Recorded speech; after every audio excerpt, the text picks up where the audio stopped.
السلام علیکم ورحمۃ اللہ وبرکاتہ۔ ان الحمد للہ والصلاة والسلام علی رسول اللہ وعلی آلہ وصحبہ ومن والہ بعد۔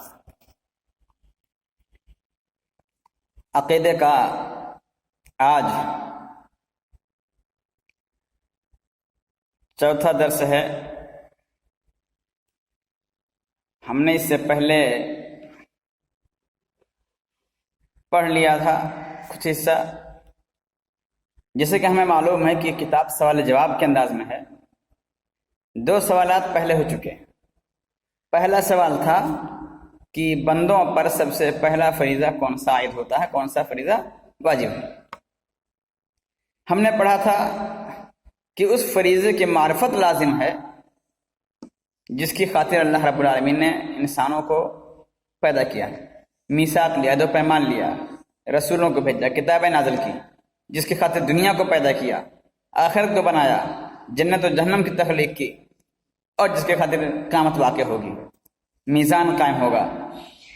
تو یہ ساری چیزیں ہم نے پڑھی تھی۔ دوسرا سوال ہم نے پڑھا تھا کہ ٹھیک ہے، ہم نے جان لیا کہ اس فریضے کی معرفت لازم ہے جس کی خاطر دنیا کو پیدا کیا گیا۔ تو دوسرا سوال تھا کہ وہ فریضہ ہے کیا، ہم جاننا چاہتے ہیں۔ جس فریضے کی خاطر ہمیں پیدا کیا گیا تو وہ فریضہ ہے کیا؟ ہم نے پڑھا تھا کہ اللہ تعالیٰ کی عبادت۔ وہ فریضہ کیا ہے؟ اللہ تعالیٰ کی عبادت ہے۔ ہمیں اللہ تعالیٰ کی عبادت کے لیے پیدا کیا گیا ہے، یعنی اللہ رب العالمین نے ہم کو پیدا کیا ہے تاکہ ہم اس اللہ کی عبادت کریں۔ اب اسی سے ملحق تیسرا سوال ہے، ترتیب سے، اچھی ترتیب ہے صاحب کتاب کی۔ وہ سوال ہے ما معنی العبد؟ اللہ تعالیٰ نے ہمیں بندگی کے لیے پیدا کیا ہے، عبادت کے لیے پیدا کیا ہے، ہم اس کے بندے ہیں، تو بندہ ہونے کا معنی کیا ہے؟ تو کتاب دیتے ہیں بسم اللہ الرحمن الرحیم، معنی العبد۔ سوال ما معنی العبد؟ عبد کا معنی کیا ہے؟ عبد کا مفہوم کیا ہے؟ جواب ہے العبد ان ارید به المعبد المذلل المسخر فهو بهذا المعنى شامل لجميع المخلوقات من العوالم العلوية والسفلية من عاقل وغيره ورتب ويابس ومتحرك وساكن وظاهر وكامن ومؤمن وكافر وبر وفاجر وغير ذلك الکل مخلوق للہ۔ تو کیا پڑھا؟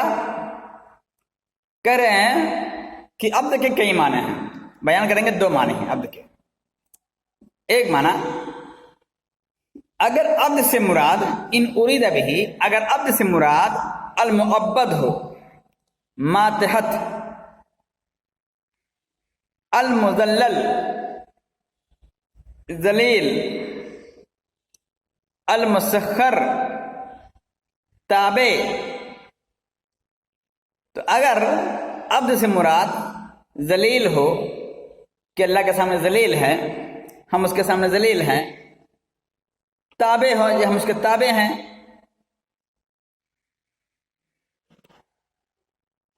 فہو بہذا المعنی، تو اس معنی میں، ماتحتی میں ہم اللہ تعالیٰ کے ماتحت ہیں۔ اگر اسے مراد معبد ہو، ذلیل ہو، ماتحت ہو، فہو بہذا المعنی، تو اس معنی میں شامل لجمیع المخلوقات، یہ عبد تمام مخلوقات کو شامل ہے، یعنی ساری مخلوقات اللہ تعالیٰ کے تابع ہیں، اللہ تعالیٰ کے ماتحت ہیں۔ من العوالم العلویہ، یہ علو سے علویہ ہے، ٹھیک ہے؟ علویہ نہ پڑھیے گا، علی کی طرف نہیں منسوب، علی بن ابی طالب رضی اللہ تعالیٰ عنہ کی جانب منسوب نہیں ہے۔ تو ممکن ہے کہ آپ کو لگے کہ یہ علویہ ہے، تو علی بن ابی طالب کی جانب منسوب کو علوی یا علویہ کہا جاتا ہے، تو لیکن یہ علو کی جانب منسوب ہے، علویہ۔ توجیہ کر کے لفظی طور پر لے کر کے علویہ بھی پڑھ لیں گے، لیکن یہ اصل جو لغت میں چلنا ہے وہ علو سے مشتق ہے، علویہ کے معنی ہے، علویہ لفظ ہے۔ اسی طرح سفلیہ، یہ سفل اور سفل دونوں آتا ہے، نیچے پستی، تو علو مانے بلندی اور سفل یا سفل مانے پستی، تو سفلیہ سفلیہ بھی پڑھ سکتے ہیں آپ، اور بہت سارے سفلی عملیات آپ نے سنا بھی ہوگا، تعویذ کرنے والی بات ہے، تو اس کو سفلی عمل کہا جاتا ہے۔ تو یہ سفلیہ، علویہ اور سفلیہ دونوں ایک دوسرے کے یہ ضد ہیں۔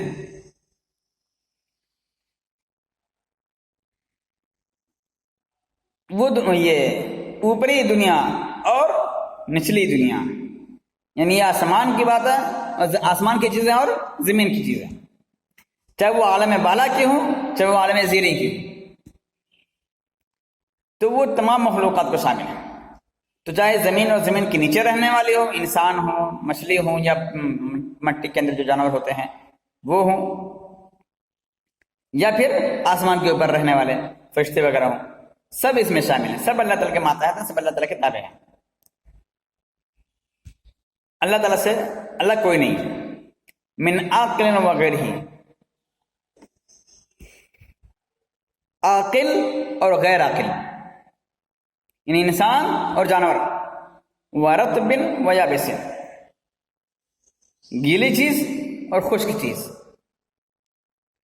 و یابس و متحرک و ساکن، متحرک چیز اور ساکن چیز جو حرکت کر رہی ہو، جیسے انسان چلتا پھرتا ہے، جانور چلتے پھرتے ہیں، ڈالیاں چلتی پھرتی ہیں، یا پھر ساکن ہو جس پہاڑ ٹھہرا ہوا نہیں ہلتا ہے، تو جو جمادات ہیں وہ وظاہر و کامل، جو ظاہر ہو اور جو پوشیدہ ہو۔ جی ہم لوگ زمین کے اوپر جو مخلوقات ہیں وہ ساری چیزیں، اور جو زمین کے اندر ہیں، پٹرول ہے، گیس ہے، ہیرے ہیں، نمک کے کان ہے، سونے چاندی ہے، اور دیگر کوئلہ ہے، اس طرح کے تمام دھاتیں، یہ سب قسم مخلوق ہیں۔ تو ہر چیز یہ صاحب کتاب میں کہہ دیا ہے کہ چاہے گیلی ہو چاہے تر ہو، سب چیز، ومومن و کافر، مومن ہو یا کافر ہو، وبر و فاجر، اور نیک ہو یا بد ہو، سب کے سب، وغیر ذالک، اور اگر کوئی اور چیز ہو سکتی ہے تو وہ ساری چیزیں، مثال کے طور پر سرخ ہو چاہے سفید ہو، سیاہ ہو چاہے نیلا ہو، کوئی بھی رنگ کا ہو،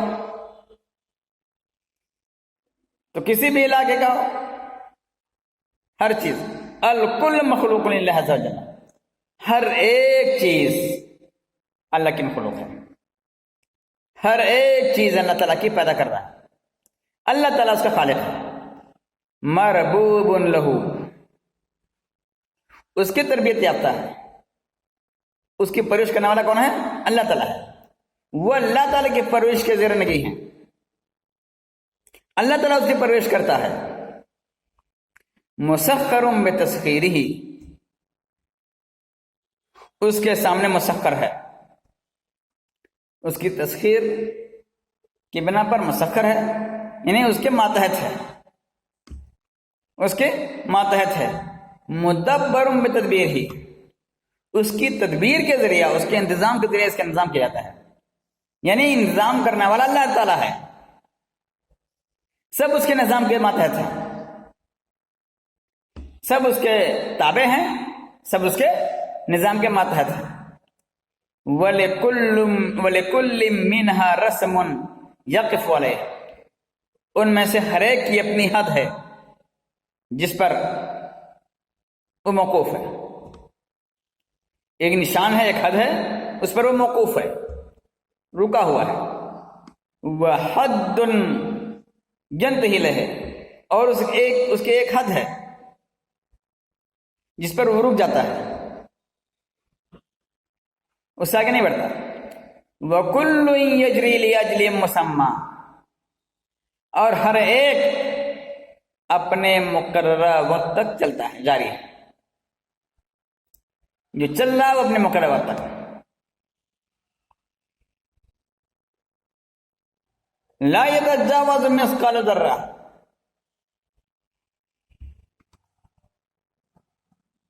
ذرہ برابر اس سے تجاوز نہیں کرتا. اجل مسمى مقررہ وقت بھی کہہ سکتے ہیں، مقررہ راستہ بھی کہہ سکتے ہیں. ظرف زمان ظرف مکان کی بنا پر آپ جانتے ہی ہیں، چاہے وقت کریں چاہے جگہ کریں، متعینہ جگہ کی جانب جاری ہے، متعینہ راستے پر جاری ہے، چل رہا، اور مقررہ وقت تک جاری ہے. جب تک اللہ تعالیٰ چاہتا ہے تب تک چلتا ہے، جب اللہ تعالیٰ چاہتا ہے رک جاتا ہے. اللہ تعالیٰ جدھر چاہتا ہے جاتا ہے، جدھر موڑ دیتا ہے ادھر مڑ جاتا ہے، اور جس طرف جانے سے روکتا ہے اس طرف سے جانے سے رک جاتا ہے. یہی وجہ ہے کہ ہم جانتے ہیں، ہمارا عقیدہ ہے، آپ پڑھیں گے، ہمارا عقیدہ ہے کہ سورج جو آج مشرق سے نکلتا ہے جا کر مغرب میں ڈوبتا ہے، ایک دن آئے گا، ایک دن آئے گا اس کو واپس کر دیا جائے گا. اللہ تعالیٰ حدیث میں آتا ہے کہ سورج جا کر اللہ تعالیٰ کو سجدہ کرتا ہے. سجدے کی کیفیت اللہ تعالیٰ کو معلوم ہے، ہمیں نہیں معلوم ہے.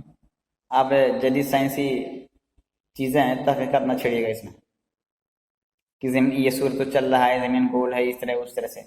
اللہ تعالیٰ خود قرآن مجید میں کہتا ہے کہ ہر ایک چیز اللہ تعالیٰ کو سجدہ کرتی ہے، اس کی تسبیح بیان کرتی ہے.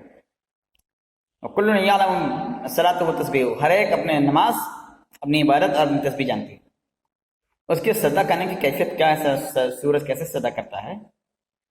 جس طرح ہم مخلوق ہیں اس طرح سورج بھی مخلوق ہے، جس طرح سے ہم اللہ تعالیٰ کی تابع ہیں اس طرح وہ بھی تابع ہے. تو سجدہ کرنے کی کیفیت کیا ہے وہ اللہ تعالیٰ بہتر جانتا ہے. تو اللہ تعالیٰ اس کو آگے جانے کی اجازت نہیں دے گا. تو مغرب سے طلوع ہوگا، پچھم سے، اور اس کے شواہد آج کل موجود ہیں کہ ہاں ایک دن ایسا آئے گا کہ سورج مغرب سے نکلے گا. آج کل کے سائنسدانوں نے یہ حقیقت تسلیم کر لی ہے کہ ایسے آثار پائے جاتے ہیں کہ سورج ایک دن مغرب سے نکل آئے گا. تو کل یجری لاجل مسمى، ہر ایک اپنے متعینہ وقت اور اپنے متعینہ راستے کی جانب گامزن ہے، چل رہا ہے، جاری ہے. لا يتجاوز مثقال ذرہ، ذرہ برابر، ذرہ، ذرہ کسے کہتے ہیں؟ آپ نے دیکھا ہوگا کبھی اپنے گھر میں، خصوصاً ٹھنڈیوں کے موسم میں، گرمیوں بھی، لیکن ٹھنڈیوں کے موسم میں دھوپ جب ہلکی ٹھنڈی ہوتی ہے شروع میں، دھوپ کھڑکی کے دراز سے، کھڑکی کے جھرونکوں سے جب روشنی ہلکی ہلکی داخل ہوتی ہے تو آپ نے اس پتلی سی لکیر جو گزارا آ رہا ہے کھڑکی میں، جو چھوٹا سا سوراخ ہے، یا دو پہیے ہیں، دو لکڑیاں ہیں جوڑی ہوئی ہیں، ان کے بیچ سے جو سوراخ ہے دروازے میں کھڑکی کے، اور اس میں سے جو روشنی آتی ہے اس میں آپ دیکھیں گے بے شمار باریک باریک چیزیں اڑ رہی ہیں، وہی ذرہ ہوتا ہے. تو ذرہ برابر تجاوز نہیں کرے گا. ذالک تقدیر العزیز العلیم، یہ تقدیر ہے، مقدر کیا ہوا ہے، یہ اندازہ ہے غالب جاننے والے کا.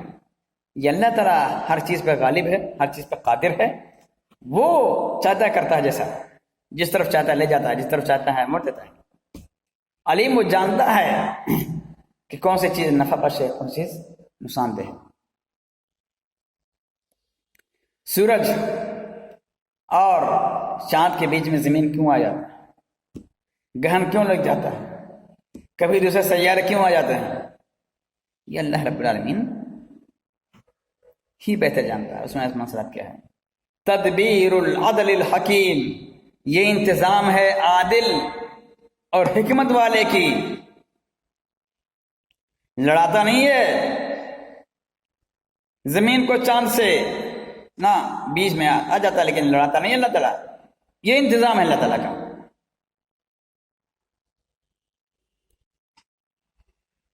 اپنی قدرت ظاہر کرتا ہے. اگر خود بخود چل رہے ہوتے انی تیز رفتاری کے ساتھ، جن تیز رفتار یہ سیارے چل رہے ہیں کروڑوں میل گھنٹے کی رفتار سے، بڑے بڑے سیارے دوسرے، میں زمین کی بات نہیں کر رہا، زمین بھی لاکھوں کلومیٹر کے حساب سے چلتی ہے رفتار میں اپنے، سورج بھی چلتا ہے، تو ٹکرا گئے ہوتے. ہماری گاڑیاں 60-70 کی اسپیڈ سے چلتی ہیں، بھیڑ جاتی ہیں کسی نہ کسی سے. یہ لاکھوں اور کروڑوں میل یا کلومیٹر کے رفتار سے سیارے چلتے ہیں اور آپس میں لڑتے نہیں ہیں. اور دوہری رفتار ہوتی ہے، اپنے مدار پہ بھی گھومتے ہیں اور اپنے سورج کے ارد گرد بھی گھومتے ہیں، اس کے باوجود لڑتے نہیں. کر کے دیکھ لیں آپ انسان. تو یہ تدبیر اور عدل الحکیم، یہ عادل حکمت والے کا انتظام ہے.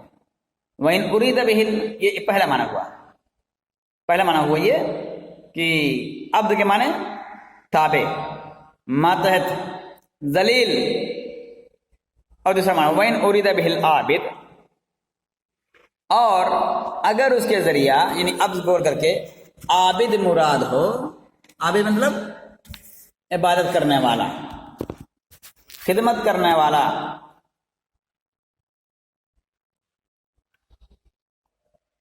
اور المحب محبت کرنے والا، المتذلل اطاعت کرنے والا.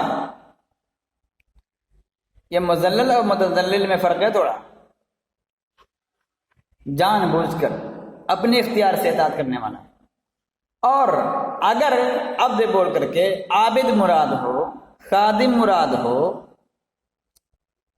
مطیع مراد ہو، المحب محبت کرنے والا مراد ہو، المتذلل اتباع کرنے والا مراد ہو، خص ذلک بالمؤمنین، تو یہ مومنوں کے لیے خاص ہے.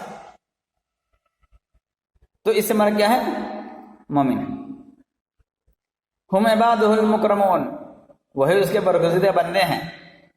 واولیاء المتقین المتقون، اور تقوی شعار ولی ہیں. الذین لا خوف علیہم ولا هم یحزنون،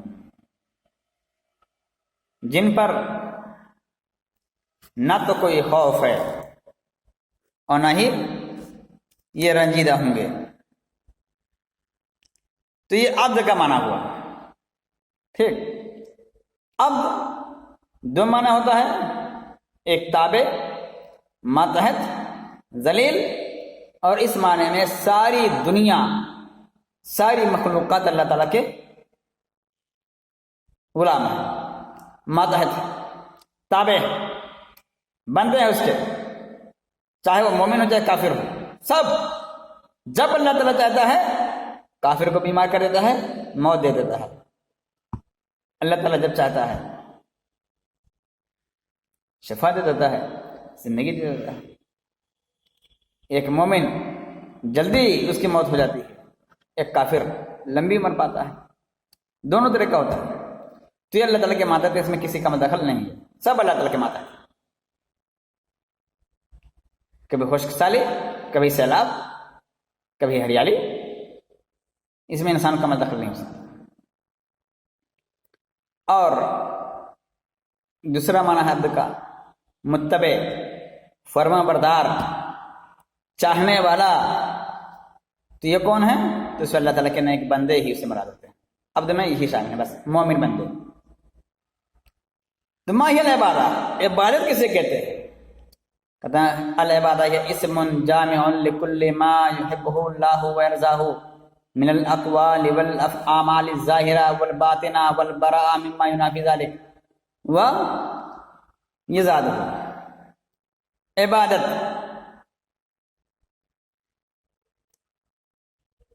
وہ چیز ہے، یہ اسم جامع، ایک جامع کلمہ ہے. کس کا؟ لکل ما یحب اللہ، ہر اس چیز کو جمع کرتا ہے، ہر اس چیز کو شامل ہے. عبادت ایک ایسا اسم ہے جو ہر اس چیز کو شامل ہے جس کو اللہ رب العالمین چاہتا ہو، جس سے راضی ہو. وہ تمام چیزیں من الاقوال، چاہے وہ اقوال ہوں، والاعمال، چاہے اعمال ہوں. اقوال ہوں تب بھی، یعنی باتیں ہوں ہمارے منہ سے جو کلمہ نکلتا ہے. اگر ہم اللہ تعالیٰ کی رضا کی خاطر، اللہ تعالیٰ کی رضا کے طلب میں اچھی باتیں بولتے ہیں، قرآن مجید پڑھتے ہیں، حدیث پڑھتے ہیں، دین کی تبلیغ کرتے ہیں، ماں باپ بیوی بچوں سے محبت کا اظہار کرتے ہیں، تو یہ بھی عبادت ہے. کوئی بھی اگر اللہ تعالیٰ کو جملہ آپ کا پسند ہے تو عبادت ہے، بشرطے کہ آپ نے نیت بھی کی ہو. دو چیزیں، اللہ تعالیٰ کو پسند ہو، اللہ تعالیٰ کی مرضی کے موافق ہو، اللہ تعالیٰ کے حکم کے موافق ہو. دوسری چیز، نیت بھی آپ کی ہو اللہ تعالیٰ کو خوش کرنے کی، اللہ تعالیٰ کو خوش کرنے کی آپ کی نیت بھی ہو. والاعمال، اسی طرح کام بھی. اگر کوئی نیک عمل ہے آپ کر رہے ہیں، صدقہ کر رہے ہیں، آپ صدقہ سے اللہ تعالیٰ خوش ہوتا ہے. صدقہ کر رہے ہیں اور نیت کیا اللہ تعالیٰ خوش کرنے کی، اللہ تعالیٰ کو راضی کرنے کی، تو پھر وہ بھی عبادت ہے. لیکن اگر یہی صدقہ آپ کسی پر احسان کرنے کی نیت سے کریں، کسی کو اپنے ماتحت بنانے کے لیے کریں، پیسے دیں ووٹ بٹورنے کی خاطر کہ میں ووٹ مل جائے گا، ایک غریب آدمی کو آپ ٹھنڈک میں کمبل دیں، موسم آ رہا ہے الیکشن کا، ایک غریب آدمی کو آپ ٹھنڈک میں کمبل بانٹیں اور یہ سوچیں کہ 15 دن کے بعد، 20 دن کے بعد، 1 مہینے 2 مہینے کے بعد جو الیکشن آئے گا اس میں ہمیں ووٹ مل جائے گا، تو پھر یہ بات نہیں کرتے صدقہ ہے. ایک غریب کی حاجت براری ہے ضرور وہ، لیکن اس کو عبادت نہیں کہیں گے. دونوں چیزیں ضروری ہوتی ہیں، ارادہ ہو اور یہ کیا کہتے ہیں اس کو، رب کی مرضی کے موافق ہو، اس کی چاہت کے موافق ہو، اور دوسرا نیت بھی ہو. والبراء مما ينافي ذلك، اور برات ظاہر کرنا، دور رہنا، الگ رہنا، جدا رہنا ان تمام چیزوں سے جو اس کے منافی ہوں اور اس کے مخالف ہوں، وَيَزَادُ ہو اور اس کے مخالف ہوں. جو چیز آپ جھوٹ نہیں بولتے، آپ یوں ہی جھوٹ نہیں بولتے، یہ بات نہیں ہے. اس خاطر جھوٹ نہیں بولتے کہ اگر جھوٹ بولیں گے تو اللہ تعالیٰ ناراض ہوگا. اللہ تعالیٰ نے جھوٹ سے منع کر دیا ہے. آپ رشوت نہیں لیتے، سود نہیں کھاتے، اس لیے نہیں کہ آپ کو ضرورت نہیں ہے.